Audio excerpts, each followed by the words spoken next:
Hello, I'm Ricardo, and today I'll be using AutoCAD to create this drawing.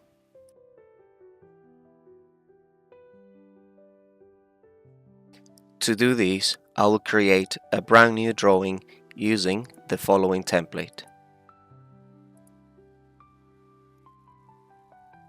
To begin, make sure that Ortho mode is on, and then let's use the line tool and one single click anywhere to start.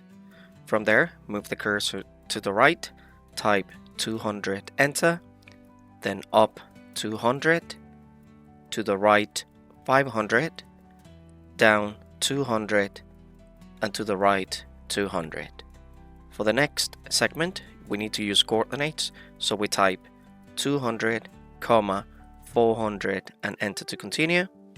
From there, go up 100, to the left 400, up 200, to the left 400, down 200, to the left 100, down 100, to the left 200, up 300, to the left 300. For the final segment, just click close on the command line.